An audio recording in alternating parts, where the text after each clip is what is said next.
Welcome back to the Jamf 100 course. My name is Kyle, and this is lesson 45, macOS inventory searches. In this lesson, we'll reintroduce simple searches, this time for computers in Jamf Pro. Oftentimes, we'll want to view a list of computers based on certain sets of criteria, like their building, department, or maybe just their computer names. On my screen, I've pulled up our administrator's guide. This can be found at docs.jamf.com. In the top right corner, we can perform a search for simple computer searches by clicking on the magnifying glass. And here, if we click on the resulting link, we can find a list of criteria or attributes we can search by in our Jamf Pro server. This is a similar concept we covered in lesson 14, iOS inventory searches.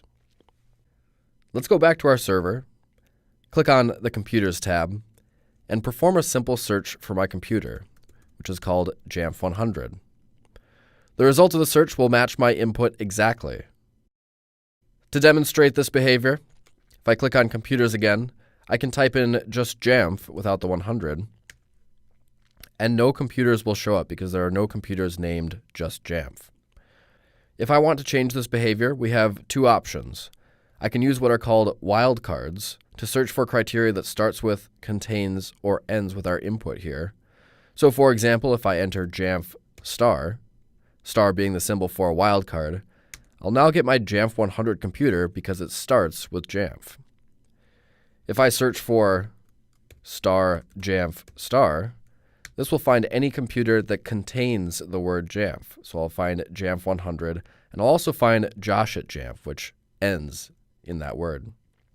Our other option is to change this behavior for the user, making contains or starts with the default search behavior.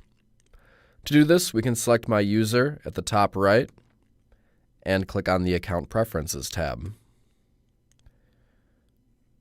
If I click on Search Preferences, we're brought to the Computers tab here. And under Computers, I can change my search to starts with or contains. I can change a few other options here. So Applications, for example, we'll change this to start with. We could change local accounts, software, and package receipts as well. But for now, I'm just going to click Save. Let's return to our Computers tab and perform another search. Search for Jamf again. And now, because I've changed that behavior, all of my computers will come back that contain the word Jamf. At present, we're only seeing our computer name return when running one of these simple searches, which isn't tremendously helpful. We can add more values to our search results by navigating to our Settings and Computer Management, where we'll find an object called Inventory Display. Here we can click Edit, the bottom right side, and we can select from a number of different attributes associated with our computers. A few that I find useful are last check-in, possibly the serial number under hardware, the operating system version, the building of this computer, and the username of the end user who owns it. After I've selected which pieces of criteria I want to show up in my searches, we can click Save and go back to the Computers tab where we can search for other pieces of criteria. I've been searching for the computer name so far, but we could also search for a building like Minneapolis. And now we see some additional information. So I have the name of the computer, the last time they checked in, the serial number, the operating system version, the building, and the username associated with that computer. We have 41 computers that are either in the Minneapolis building or the value Minneapolis exists somewhere in their record that coincides with this simple search criteria. We can double check now that these computers are in the Minneapolis building by looking at our results or by clicking on an inventory record and looking under User and Location. We can see Alicia Rodriguez is in the Minneapolis building. We also have the option to sort based on our results. I'm going to search for Minneapolis again.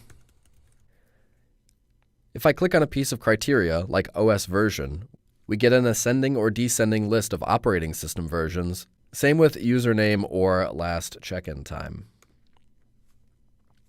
At the bottom of the page, we have the option to export this information.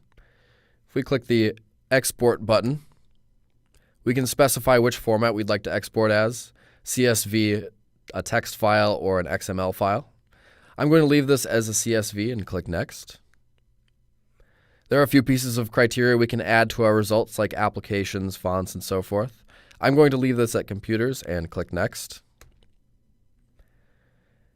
And if we look in our Downloads folder, we'll find our CSV. Let's open this up and see our comma-separated value sheet with our computers and the display criteria we specified in Settings. To sum up, simple searches are great for running reports and getting a quick idea of which computers meet certain pieces of criteria in our inventory. The process is very similar to searching for mobile devices in our inventory, and we can save our results for later by exporting the data into CSV, text, or XML files. This has been Lesson 45, macOS Inventory Searches. Thanks for watching. Up next is View and Edit macOS Inventory Information.